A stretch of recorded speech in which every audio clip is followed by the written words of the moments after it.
We're going to begin our lecture of quadrilaterals with talking about the angles of a polygon. Our objectives for this lesson are to recognize and name the different polygons and regular polygons and find the measures of their interior and exterior angles. Polygons have vertices, sides, angles, and exterior angles, just like a triangle. Now remember that the angles of a triangle all add up to 180 degrees. What we will learn in this lesson is that all the angles of a particular polygon are going to also add up to a specific angle measure, regardless of what kind of polygon it is. Also, the exterior angles, as shown in blue, created by extending the sides of my polygon, will add up to a specific degree measure as well. So polygons are named by listing the consecutive vertices in order. So for instance, our polygon in the picture is polygon ABCDEF. Once we start using the names for each of these polygons, we'll be then calling it by its specific name, and again, listing the vertices as in pink in consecutive order. A segment connecting two non-consecutive vertices is called a diagonal. So AD and FB are considered diagonals. Convex polygons are polygons that have no part of the diagonal on the exterior of the polygon. So for instance, the four shapes here on the left are not considered polygons because they either do not have vertices connecting all sides, they have curves, or they don't have specific interior-exterior angles. The group in the middle are all considered polygons because I can draw a diagonal from one non-consecutive vertice to another and still have that diagonal be inside of my shape. In the case of the triangle, you will not have diagonals inside, and we will discuss that in a moment. As you can see, all of the diagonals I have drawn connecting any two vertices that are not right next to each other are inside of the triangle. Now our non-convex polygons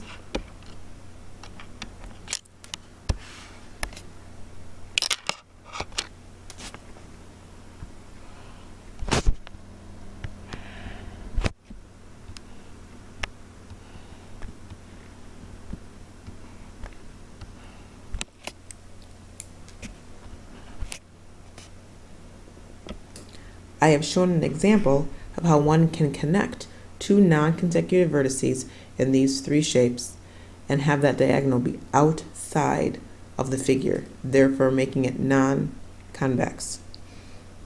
Every time we talk about a polygon in this section, we are always going to be talking about convex polygons. Polygons are classified according to the number of sides they have. Okay, so the one we've been dealing with recently is our triangle.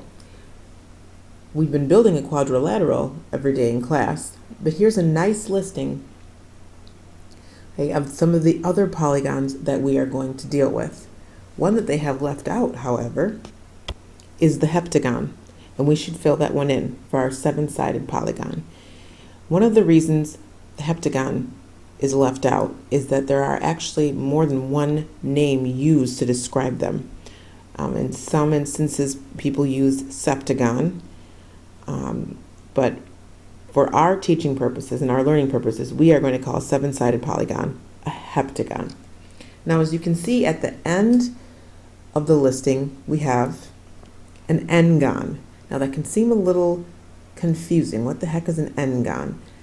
All that means is that we don't know how many sides this figure has. So when I'm doing my calculations, I need to use a variable such as n to represent the number of sides I'm going to be dealing with, or sometimes I may even be solving for n. Now, as I mentioned above, the total sum of all the angles in a triangle is 180 degrees.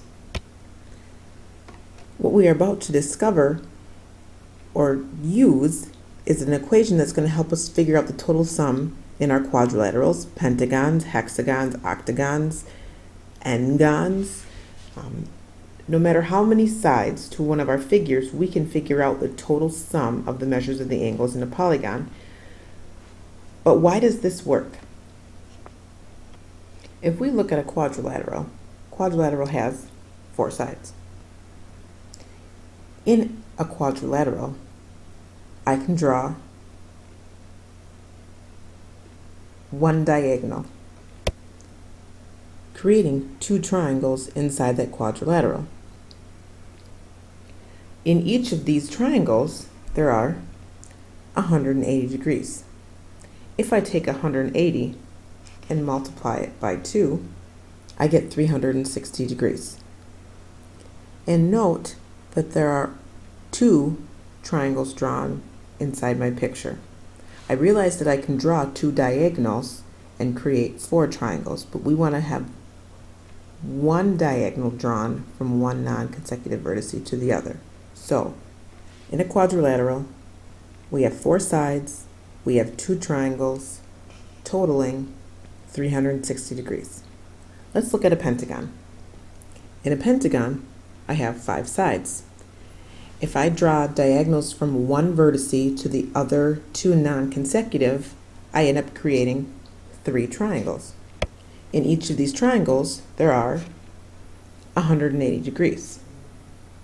So 3 triangles times 180 degrees equals 540 degrees. So let's see if we can figure out the pattern. If I have 4 sides, the number of triangles that I have is 2 less.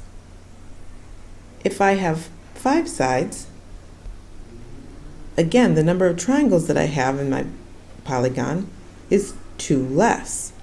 So let us look back now at the equation we're about to use.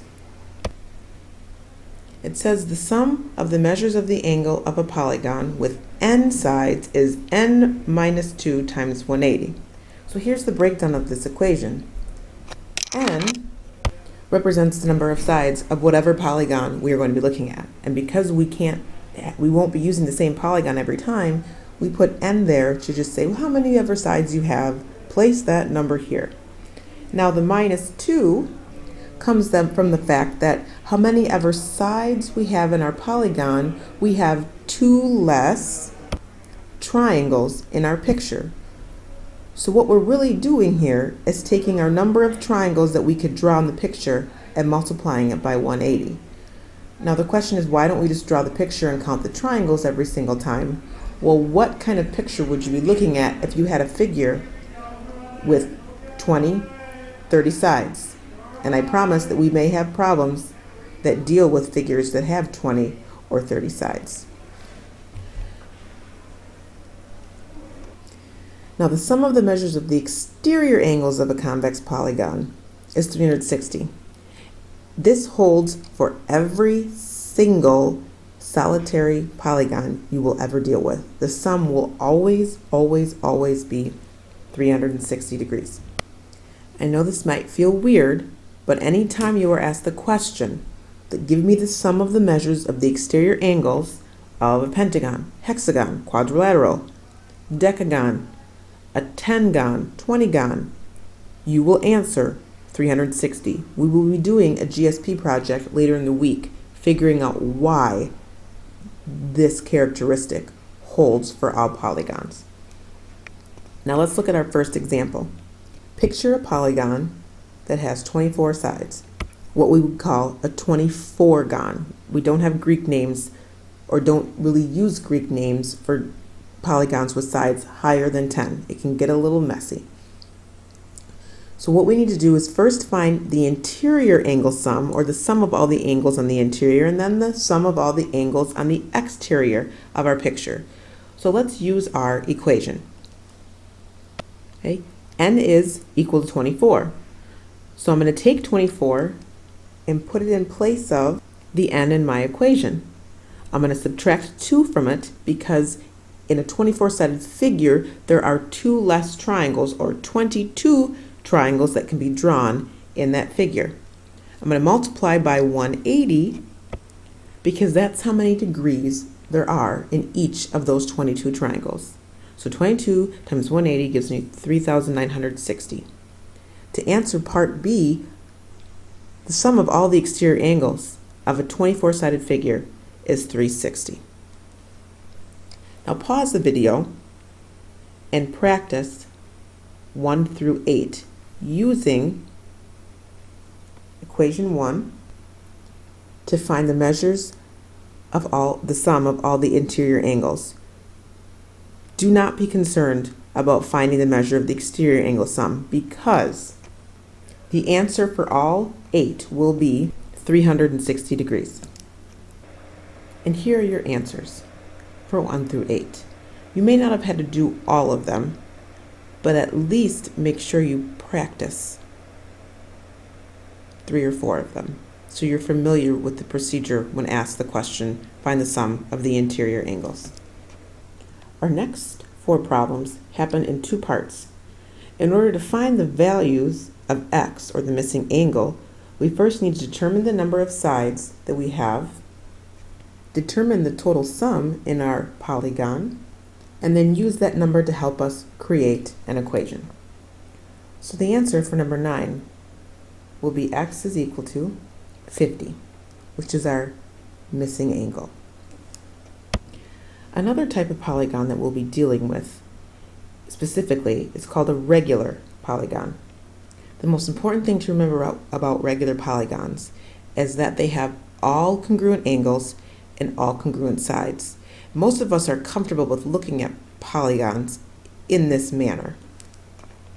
So now the next branch of work that we'll have to do is find the measures of a single interior angle and a single exterior angle of a regular polygon. It's easy to do this because each interior and exterior angle of a regular polygon are all the same measures.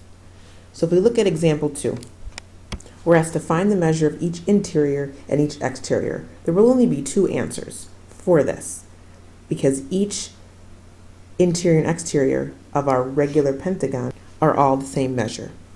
So our first task is to figure out the sum of the interior angles in a regular pentagon. This is the same equation we used on the front side of the study guide. Now, since all 5 angles are congruent, each interior angle has the same measure. So if I take 540 and divide it by the number of sides in a pentagon, or 5, I get the measure 108. This is the measure of each interior angle of a regular pentagon. Because the total sum of all the exterior angles of any polygon equals 360, to find the measure of one exterior angle of any polygon, I simply must take 360 and divide it by the number of sides of my figure in order to get the measure of each exterior angle. Now again, please pause the video and try 13 through 17. Here are your answers for 13 through 17. And I have placed a question mark next to 13 and 14. I would like you to write down, for 13, what kind of triangle has all of its interior angles equaling 60 degrees? And in 14, what types of quadrilaterals have all of their angles equaling 90 degrees? Our last discussion deals with determining the number of sides of a regular polygon if only given specific information about either an exterior or interior angle. Basically doing the reverse of the last 5 problems.